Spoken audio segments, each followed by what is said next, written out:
All right.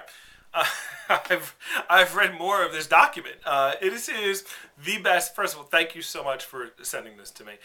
It's caused me to do two videos. It's motivated me, so I am really fired up about this document. I'm going to put it in the link so everyone can see it and enjoy and read it yourself. It's great. It's like a culmination of every stupid creationist thought ever. It's awesome. So. Anyway, here's the first thing I want to say. You cannot use the Bible to justify the Bible. It doesn't work that way. It's like, well, I don't believe in God. Okay, well, here, it says it in the Bible that God is true. Okay, that God exists. All right, so, well, how do I know that this book is true? Who wrote the book? Oh, God wrote the book. Okay, well, I don't believe God exists. Well, it says it in the book. What the book? What? Huh? I don't get it. Okay, so the point is, you can't use something. I can't write something in a book and then use that as justification as to why what I wrote is true. It has to be outside information. You can't use it itself. Obviously, it's going to say it's true. Anyway. All right, so here's some of my favorite quotes from this document. I can't say I have a favorite quote because the entire thing is such fun to read. So let's start off with the Bible does not make a claim. No, excuse me. The Bible does not claim to be a book of science. Yet not one scientific piece of evidence of data contradicts it. Really, really. So there's not one piece of scientific data that contradicts the Bible. Let's see if I can think of one. Oh wow, it's a tough one. Water into wine. I think I read in the scientific book you can't do. Oh wait, no. Maybe there is true. There's the water wine controversy. Having a child without a man, okay, without sperm being the holy conception. That one. Yeah, that's probably one science will contradict.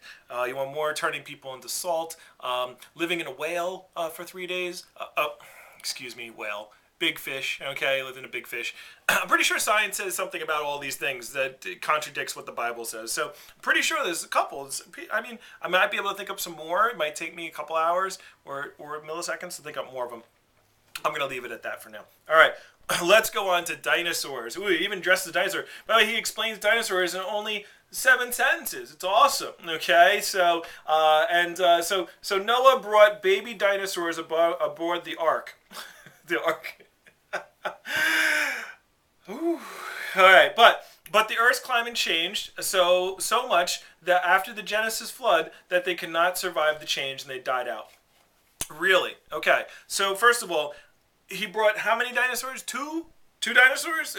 In case I don't know. I don't know much about paleontology. I know much about dinosaurs.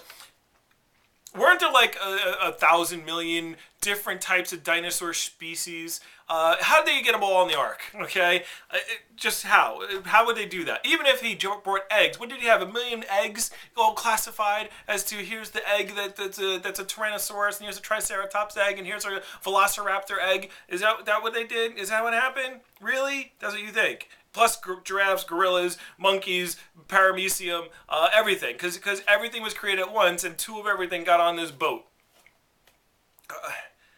This is your evidence. This is what you sent me as evidence of the Bible. Okay. Anyway, all right. So, oh boy. Origin of flight. I'm not even going to go into it. The origin of flight. Flight gets 4 sentences in here. It's definitely disproved. Here's how flight happens, by the way. There's things like, for example, there's something called a flying squirrel that doesn't really fly; it glides. Okay, and so what happens with evolution, what happens is there was probably squirrels, and then there was a mutation, and then some squirrels had some extra skin or some fabric or not fabric but fur that extended, and the squirrels that just fell to the earth from certain heights. If they fell, they died. And the squirrels who had that genetic gene for that extra fur lived. They always lived at falling at certain heights. So therefore, they passed on their genes. And then there was more squirrels with that extra. And then what happened is that kept going, and now there's squirrels that can glide and can go jump from tree to tree, and the further they can jump, the easier it is for them to get food, and therefore they survive better than other squirrels. Now also you might say, but wait a second, there's still squirrels that aren't flying squirrels. Yes, just like there are monkeys and there are humans, okay, and they still exist. You know, the best example I ever had, I heard this was from Thunderfoot. It was great. It really helped me understand evolution. It was such a simple thing, right? There are people called Europeans, right? They live in Europe. That's where they are, all right? And then now there are things called Americans. Americans came from Europeans, and now we have Americans, and we still have Europeans. It just went on. They just went on a different path, and it doesn't mean that's why people would say evolution. Well, if evolution's so true, why are they still monkeys? Because a population of monkeys went to a different area and had different things happen to them. They adjusted their environment differently, where these didn't need to change. The alligators haven't changed for millions of years, and the reason why is because of the fact that they are a supreme. Their evolution is they haven't had to adapt at all. The environment that they're in is perfect, so they've stayed the same, and that's why certain things adapt and certain things don't. That's why we have common ancestors.